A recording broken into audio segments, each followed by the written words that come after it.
Hey everyone, and welcome to yet another video focusing on some lesser known separatist movements. This time we'll start off by taking a look at a region mainly in Russia, namely Karelia, and by extension also the Murmansk Oblast. Karelia is a historical region in Russia and Finland, which has its own distinct language and people. More of Karelia used to belong to Finland before the Winter War, and was also inhabited by Finns back then, while the rest was mostly inhabited by the Finno-Ugric Karelians and Sami people, relatives of the Finns. But with time, the Russians started colonizing and replacing the locals, making the region over 82% Russian today. This of course means that there isn't as much support for the movement anymore, and it will more than likely continue to be Russified. Nevertheless, the people still exist, and so do small but enthusiastic groups of Finns who push for closer ties between Finland and Karelia. They don't really push for territorial gains, but simply for more cooperation between Finland and their relatives to the east. Worth mentioning is also that these Sami and Karelian people were partially the cause of irredentist movements in Finland during World War II, where they fought alongside Germany. Before I continue, I also want to quickly thank this video's sponsor, my first sponsor in fact, who generously supports the channel. I think they genuinely make some interesting videos that you guys might enjoy. Boney Right is an animation pop science channel that answers a whole range of questions like at what age are people the smartest, or if there is a limit to technological progress. For example, their latest video is about how giant corporations like Amazon begin to compete with whole states. Check them out in the description below. With that said, I hope you go check out their channel, but let's move on to the next movement. The second movement we'll take a look at is one that may not be lesser known, particularly for Americans in the Northwest and Canadians living in British Columbia. But if you're from the rest of the world, you may not have heard of it. This movement is of course the Cascadian independence movement. Cascadia is technically a bioregion in the Pacific Northwest and British Columbia, but the proposed country there would look a little different and consist of the province of British Columbia and the states of Washington and Oregon. The goals of those in support of the movement do differ quite a bit. The Cascadian Independence Party, for instance, quite simply wishes for a united Cascadian nation-state. But there are other more interesting groups, like Cascadia Now and Vote Cascadia, who seek to build a bioregionalist network.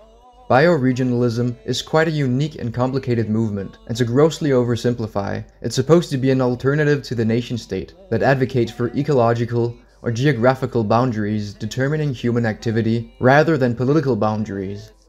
If you want a real understanding of bioregionalism, it is really something you have to look up yourself, because there is not nearly enough time in this video for me to properly explain it.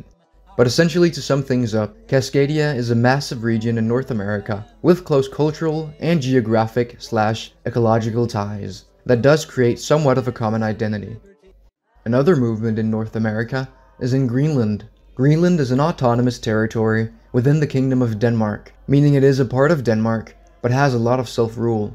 Denmark is essentially just in charge of foreign relations, defense, currency matters, and the legal system. Greenland today has a distinct Inuit culture with a slight Danish flair, but its history of settlement is a little more complicated. The first settlers were the Norse, mainly coming from Iceland, who settled in the 900s AD, but their settlements in Greenland were eventually abandoned in the late 1300s and early 1400s. During this time of Norse settlement, in the 1200s, is when the Inuits came, and they stayed till the present. Norway, and later Denmark-Norway, kept claiming Greenland, even though the settlements were gone however, and this led to some Scandinavian settlers once again moving to Greenland much later, and this is why Greenland became a part of Denmark, as Denmark kept all overseas Norwegian territories after Norway was transferred to Sweden. And it's of course also why Greenland is roughly 11% Danish today, but again, the vast majority are Inuit descended. In 1953, Greenland became a Danish province with representation in the Danish parliament, but ever since then they have moved towards more and more autonomy. In 1978, they gained some home rule, and in 2008, they got local control over a number of areas, including law enforcement. They were also given the right to independence through referendum, should they ever hold one. In terms of support, Greenlandic independence does also look like something that could very well happen.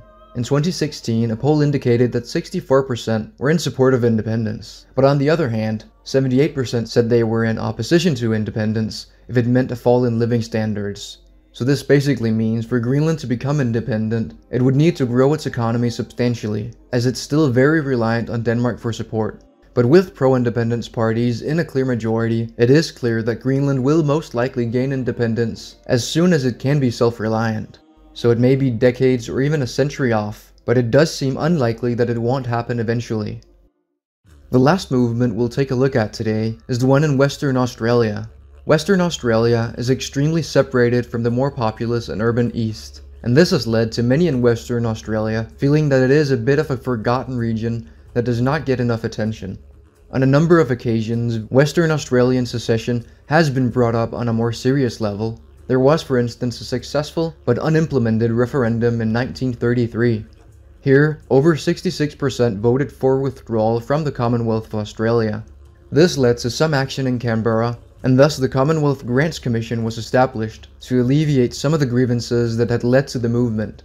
The Grants Commission essentially advises the Australian government on financial assistance to states and territories in Australia, and made it so Western Australia got some financial aid.